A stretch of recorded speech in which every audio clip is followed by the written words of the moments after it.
Bien, bonjour à tous, je suis Éric Palot, architecte en chef, inspecteur général et membre d'ICOMOS France. Je vais avoir le redoutable honneur de vous présenter le thème de ce colloque au nom d'ICOMOS et de son président Jean-François Lagneau, nouvellement nommé, qui malheureusement est alité et n'a pas pu nous rejoindre aujourd'hui. Je voudrais excuser également Madame Antoinette Lenormand-Romain, la directrice de l'INA, qui nous accueille aujourd'hui et qui n'a pas pu venir également. Donc quelques mots, vous le savez, avec le soutien des services de la DGPAD, la Direction générale des patrimoines du ministère de la Culture, ICOMOS France, qui est le plus gros comité d'ICOMOS international, puisqu'il y a près de 1200 membres, et qui regroupe, et c'est sa particularité, à la fois des maîtres d'œuvre, des maîtres d'ouvrage, des entrepreneurs, des conservateurs, des restaurateurs. ICOMOS France s'est engagé depuis plusieurs années à mener une réflexion sur les techniques et les bonnes pratiques utilisées par l'ensemble des acteurs du patrimoine pour la préservation et la restauration du patrimoine bâti. À ce titre, l'organisation de journées techniques est une tradition chez ICOMOS France depuis l'origine de la fondation de ce comité. De nombreux thèmes techniques variés ont été abordés lors des précédents colloques. Souvenez-vous, la chaux et les mortiers, les hydrofuges, le béton, les couvertures métalliques, les coulis d'injection, le laser comme élément de nettoyage des œuvres, le dessalement des matériaux poreux, les structures en bois, la construction en terre, les ciments naturels et tout récemment, en décembre 2014, ici même, la sculpture métallique extérieure du patrimoine des 19e et 20e siècles, tous à chaque fois assortis de cahiers techniques, d'actes publiés que vous trouverez bien entendu à l'accueil, je pense, en vente, Madame Palmy, hein, oui, je crois. Voilà. À ce titre, l'organisation des journées techniques, et c'est bien l'essence même de l'activité d'ICOMOS qui est représentée dans ces manifestations, avec à chaque fois une réflexion sur un thème, des partages au travers de discussions et une transmission des savoirs à travers les cahiers techniques qui vous sont distribués. Au sein d'ICOMOS France, le groupe de travail qui était intitulé Gens de métier, par son attache avec la réalité des pratiques liées à la construction et à la préservation du patrimoine en général, et la cheville ouvrière de ces journées.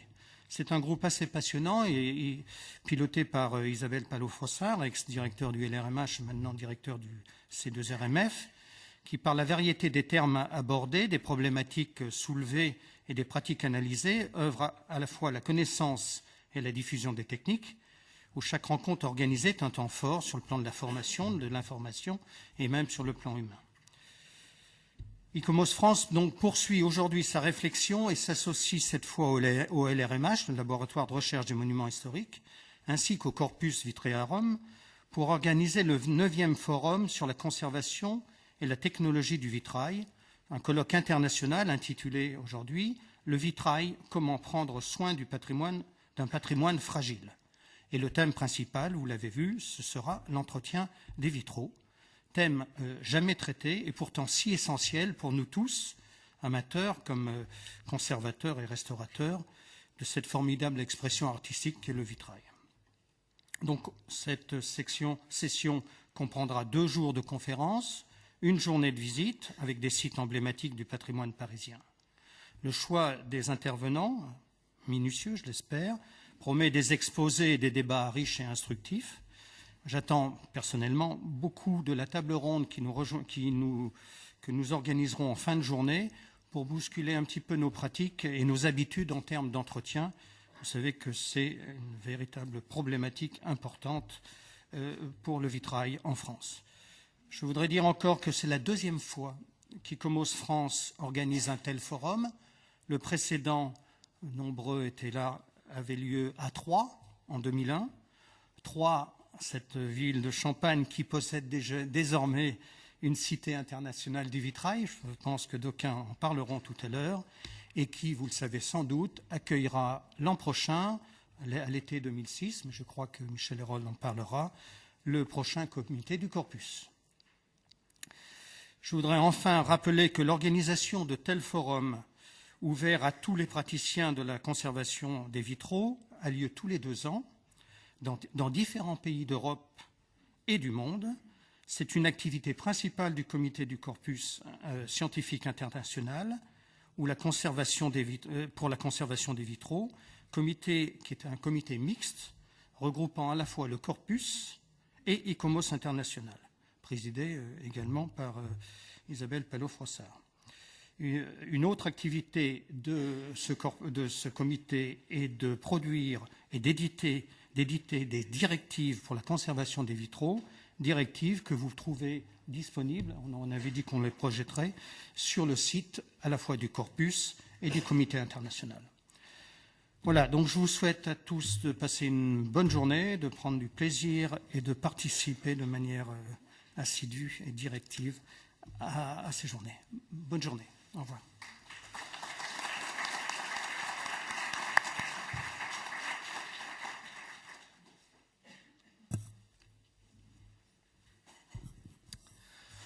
Mesdames, Messieurs, bonjour. Je voudrais tout d'abord excuser le directeur général des patrimoines qui a été retenu du fait de l'actualité du projet de loi sur la liberté de création, architecture et patrimoine qui doit être présenté en Conseil des ministres par la ministre ce matin. Donc voilà, donc je voudrais rappeler effectivement le soutien de la Direction générale des patrimoines aux activités conduites par ICOMOS, ces journées techniques, le groupe de travail sur les gens de métier, enfin, font l'objet d'un intérêt constant de la Direction générale des patrimoines. C'est aussi le vitrail, le soin qu'on doit y apporter, un élément en permanence qui fait partie de l'actualité des services du ministère de la Culture, tant sur le développement de la connaissance que celui de la conservation ou de la mise en valeur.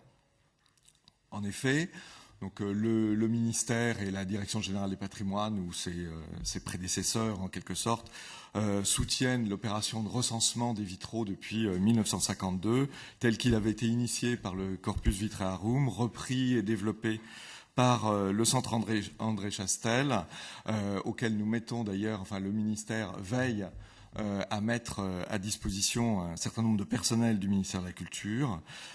Michel Hérold d'ailleurs vous parlera très certainement des opérations de recensement en cours aujourd'hui sur les vitraux de Poitou-Charentes, d'Aquitaine, de Midi-Pyrénées, de Languedoc-Roussillon et bientôt de PACA, qui donneront lieu à des publications en 2016 et 2017. Dans le même temps, la Direction générale des patrimoines veille à renforcer la mise à disposition des données, de ce recensement dans les bases de données nationales Palissy et Mémoire, donc bien évidemment en lien avec le Centre André Chastel, mais avec la médiathèque de l'architecture et du patrimoine et les services régionaux de l'inventaire du patrimoine culturel. Alors, ce recensement, donc où le tour de France aura été fait sur le vitrail ancien de la France, conduira aussi, enfin ce sera l'étape suivante en quelque sorte, à porter un regard spécifique également sur les vitraux, notamment des 19e et 20e siècles. Il est à noter d'ailleurs que cette somme d'informations a fait l'objet, il y a l'année dernière, effectivement, d'un ouvrage publié aux éditions du patrimoine de Michel Hérold et Véronique David sur le vitrail du 5e au 21e siècle. On a parlé du laboratoire de recherche des monuments historiques, effectivement, dont Claudine Loisel, ici présente, est une des chevilles ouvrières de l'organisation aussi de ces journées. Ce laboratoire, qui fait partie intégrante de la Direction générale des patrimoines, poursuit ses programmes de recherche qui conduisent effectivement à mettre au point de nouvelles techniques d'intervention et immédiatement à la diffusion des connaissances. D'ailleurs, il y a dans le cadre de votre ordre du jour, il y a plusieurs interventions. Et j'ai notamment noté aussi, on a des interventions sur les aspects serrurerie qui sont non négligeables effectivement dans le vitrail. Alors, l'évolution de ces recherches qui sont conduites par le LRMH répondent aux objectifs primordiaux qui sont le respect et la conservation des matériaux, le caractère non invasif des méthodes d'analyse, la stabilité et l'innocuité des produits de conservation, puisqu'il s'agit, comme le dit le titre du colloque, de prendre soin d'un matériau et d'un patrimoine extrêmement fragile.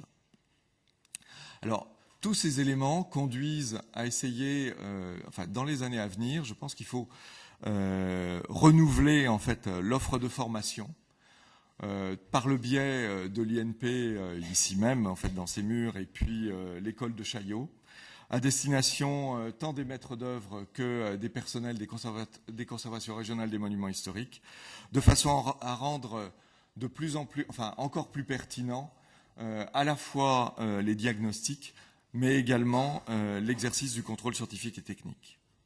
Parce qu'en effet, le vitrail en France fait l'objet de programmes réguliers de restauration, notamment sur les grands monuments appartenant à l'État.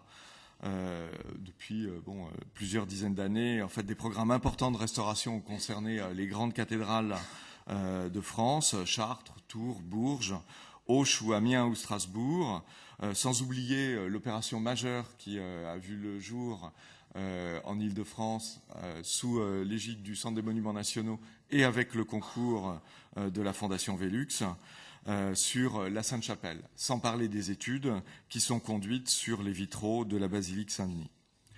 Donc, à noter que tous ces chantiers, grands ou petits, sont aussi l'occasion de rassembler autour du maître d'ouvrage, des maîtres d'œuvre, des personnels des DRAC, des entreprises, des restaurateurs, des personnels des directions régionales des affaires culturelles et de l'inspection, l'ensemble des connaissances à un moment donné sur un vitrail.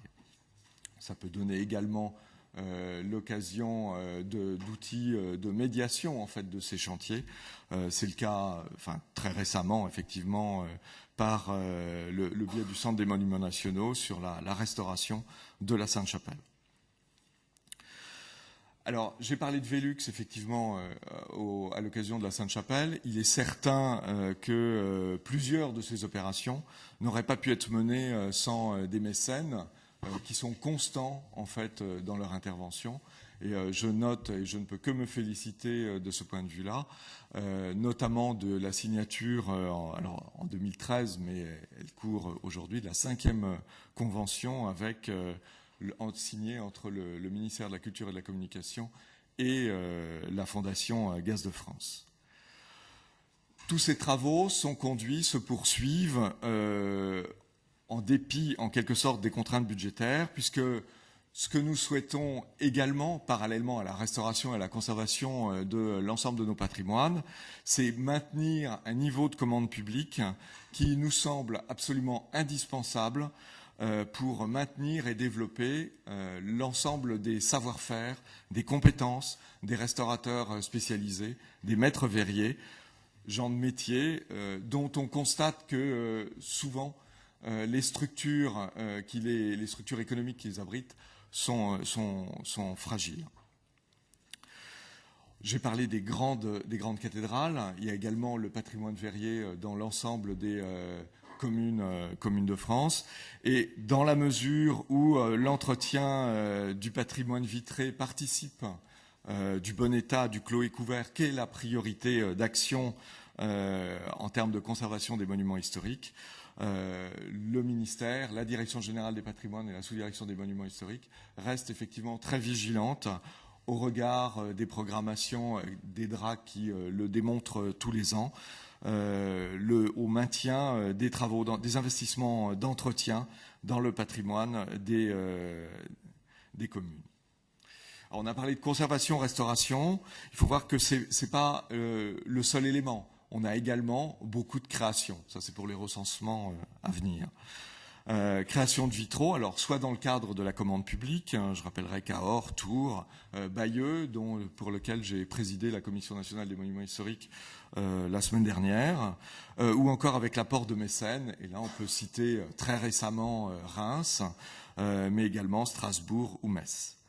Donc la création dans le domaine du vitrail est un des éléments importants de la création contemporaine dans les monuments historiques. D'ailleurs, je rappelle que l'année dernière, non, en 2012, il y a eu un numéro de la revue Monumentale consacré à la création dans les monuments historiques et où le vitrail avait effectivement une place extrêmement importante. Alors aujourd'hui, l'actualité, c'est l'exposition à la Cité de l'Architecture et du Patrimoine, qui est d'ailleurs prévue, enfin dont la visite est prévue dans le cadre du colloque, qui montre effectivement la diversité des interventions dans le vitrail contemporain depuis 1945. Donc une activité foisonnante qui montre combien aujourd'hui, en 2015, la connaissance, la conservation et la création contemporaine restent au cœur des préoccupations du ministère, d'où le projet de loi également qui va être annoncé tout à l'heure par la ministre. Merci.